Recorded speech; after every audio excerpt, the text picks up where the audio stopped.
नमस्कार दोस्तों, आज है 17 मई और डेली करंट अफेयर्स में आपका स्वागत है। फ्रेंड्स, स्टार्ट करते हैं क्रेजी थॉट्स के इस चैनल पर सुबह की वीडियो यानी कि डेली करंट अफेयर्स से। फ्रेंड्स, हमारा पहला क्वेश्चन है, आरोग्य सेतु ऐप किस मंत्रालय द्वारा लॉन्च किया गया है? Aarogya Setu app has been launched by which ministry?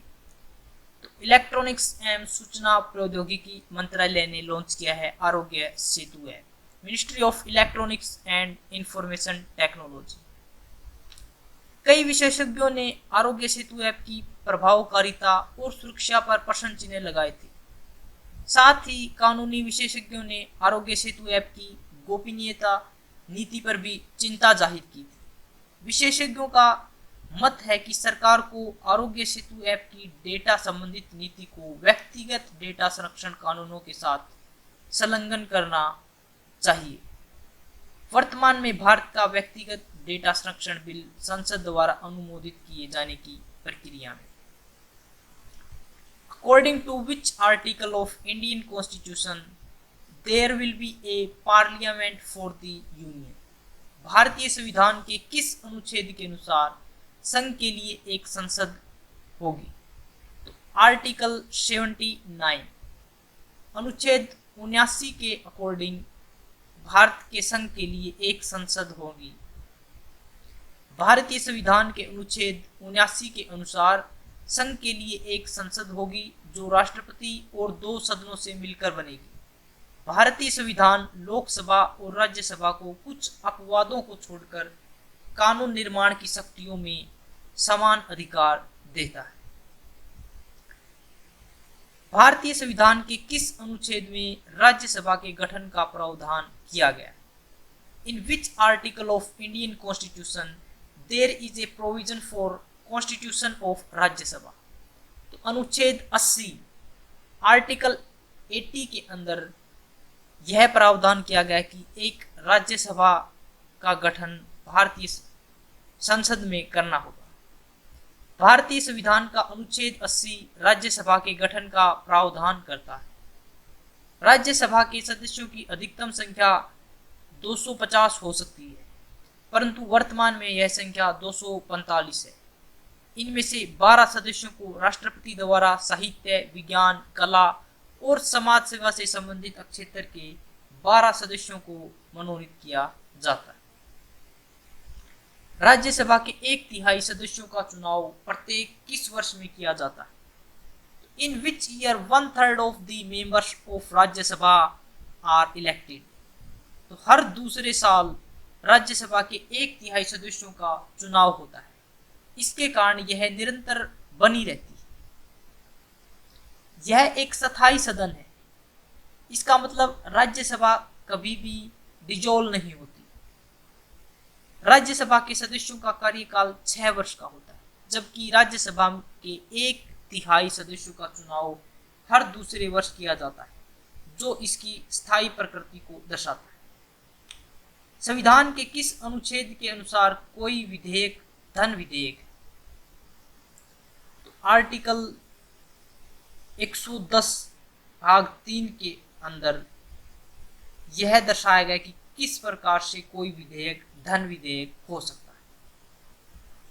संविधान के अनुच्छेद 110 भाग 3 के अनुसार कोई विधेयक धन विधेयक है या नहीं, इसका निर्धारण लोकसभा अध्यक्ष करता है। राज्यसभा धन विधेयक को अधिकतम 14 दिनों के लिए अपने पास रख सकती है। उसके बाद उसे वह ऑटोमेटिक पास करना ही पड़ता है। करंट अफेयर्स की प्रिपरेशन के लिए आप हमारी डेली करंट अफेयर्स की इस वीडियो को देख सकते हैं, जहां पर हम HSC, SSC, बैंकिंग और रेलवे जैसे एग्जाम के लिए करंट अफेयर्स की तैयारी करवाते हैं। कोरोना वायरस के कारण वैश्विक यात्रा पर प्रतिबंध होने से विदेश में फंसे भारतीय नागरिकों को वापस लाने हेतु कौन सा मिशन चलाया गया? Which mission has been launched to bring back the Indian nationals trapped abroad due to the ban on global travel due to coronavirus?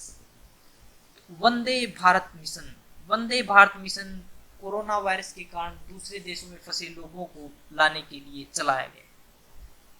इस मिशन के तहत विदेशों में फंसे लगभग 15,000 भारतीय नागरिकों को भारत वापस लाया भी जा चुका। इसके लिए भारत सरकार द्वारा 7 मई से 13 मई तक 64 हवाई उड़ानों का संचालन किया गया था। इस मिशन के अंतर्गत कुछ ही लोगों को वापस लौटने की अनुमति दी जाएगी, जैसे जिनके रोजगार समाप्त हो गए हैं या जिनके वीजा समाप्त हो गए हैं और वर्तमान परिस्थितियों के कारण उत्पन्न समस्या से अपने परिवार के सदस्यों को खो दिया। Who issues the Global Nutrition Report? वैश्विक पोषण रिपोर्ट कौन जारी करता है? तो United Nations children's fund UNICEF, संयुक्त राष्ट्र बाल कोष वैश्विक पोषण रिपोर्ट जारी करता है।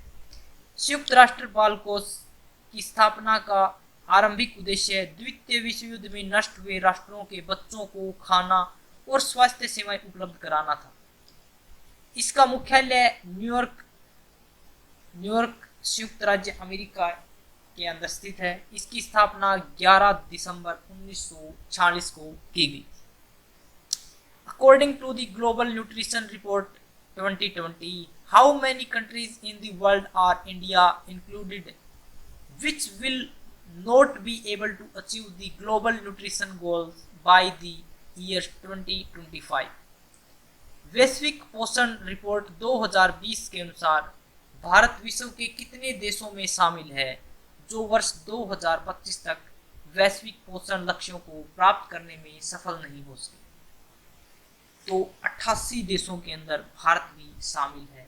88 देशों का अभी तक जो रिपोर्ट है उसके अकॉर्डिंग 2025 तक भी वो इस लायक कह सकते हैं नहीं हो पाएंगे कि वो अपने सभी बच्चों को यह श्योर कर सकें कि वो सब एक भरपेट खाना खा सकते हैं। पोषण लक्ष्य वर्ष 2012 में विश्व स्वास्थ्य सभा में माँ, शिशु और किशोर बच्चों में 6 पोषण लक्ष्यों की पहचान की गई थी, जिन्हें वर्ष 2025 तक प्राप्त किया जाना था। पहला यह है कि 5 वर्ष से कम आयु के बच्चों में वृद्धि रोध या बोनापन के मामलों में 40% की कमी लाए। दूसरा, 19 से 50 वर्ष की आयु की महिलाओं में एनीमिया के मामलों में 50% की कमी लाए। तीसरा यह है कि कम वजन के शिशुओं के जन्म के मामलों में 30% की कमी को सुनिश्चित करना। चौथा है कि बच्चों में मोटापे के मामलों में वृद्धि को पूरी तरह से रोकना। पांचवा है कि शिशु के जन्म के पहले 6 महीनों में अनन्य स्तनपान यानी कि जन्म के शुरुआती 6 माह में शिशु को केवल मां का ही दूध की दर को 50% तक बढ़ाना। छठा है कि बाल निर्बलता यानी कि दुबलापन चाइल्ड वास्टिंग के मामलों में कमी लाना और इसे 5% से कम बनाए रखना। कुपोषण क्या है? What is mall nutrition?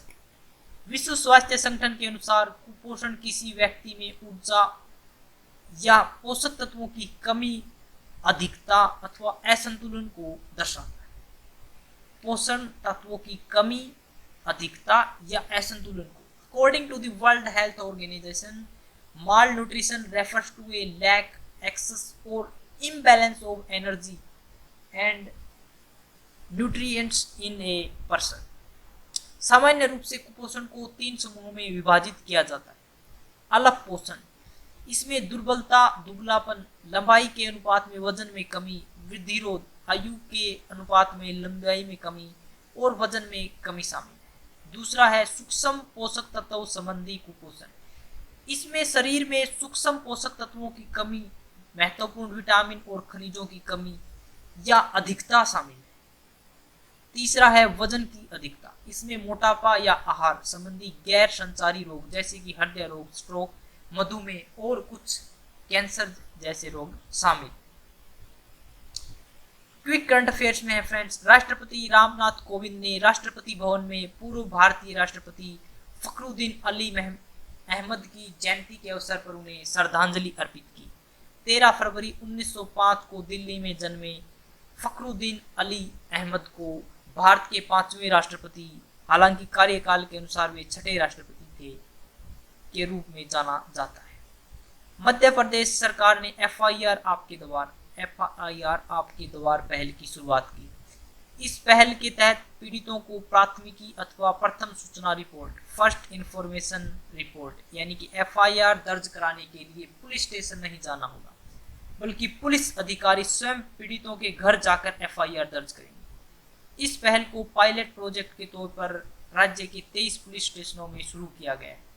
इसमें ग्रामीण और शहरी दोनों क्षेत्र शामिल। मूडीज इन्वेस्टर सर्विसेज ने मौजूदा वित्त वर्ष के लिए भारत की आर्थिक वृद्धि दर के अनुमान को घटाकर 0 कर दिया है। मूडीज के अनुसार इस वर्ष भारत की जीडीपी काफी कम रह सकती है और कोरोना वायरस महामारी के कारण देश की अर्थव्यवस्था पर संकट और गहरा जा रहा है। उत्तर प्रदेश के मुख्यमंत्री योगी आदित्यनाथ ने प्रवासी राहत मित्र ऐप की शुरुआत की है। इस ऐप की शुरुआत मुख्य रूप से कोरोना वायरस के कारण देशव्यापी लॉकडाउन के पश्चात दूसरे राज्यों से उत्तर प्रदेश में लौट रहे प्रवासी मजदूरों के लिए की गई है। इस ऐप का उद्देश्य राज्य में वापस लौट रहे प्रवासी मजदूरों को सरकार द्वारा घोषित विभिन्न योजनाओं का लाभ प्राप्त करने में मदद करना है। जीवन में दो चीजों का कभी अंत नहीं होता, भगवान की कथा और मनुष्य की व्यथा। जितना सुनोगे भगवान की कथा आप सुन सकते हो, और जितना मनुष्य अपनी व्यथा को गाता रहे उसकी व्यथा कभी कम नहीं हो सकती।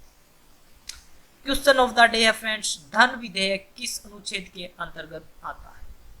धन विधेयक किस अनुच्छेद के अंतर्गत आता है? ऑप्शन ए है 110 भाग 3, ऑप्शन बी 108, ऑप्शन सी 113 और ऑप्शन डी अनुच्छेद 112। किस अनुच्छेद के अंतर्गत आता है धन विधेयक?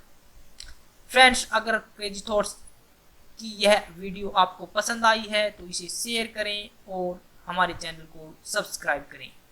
अगर आपको इसकी पीडीएफ चाहिए तो आप हमारे टेलीग्राम ग्रुप को भी ज्वाइन कर सकते हैं, जिसका लिंक हमने डिस्क्रिप्शन बॉक्स में दिया हुआ है। तो फ्रेंड्स, आज के लिए इतना ही। Thanks for watching.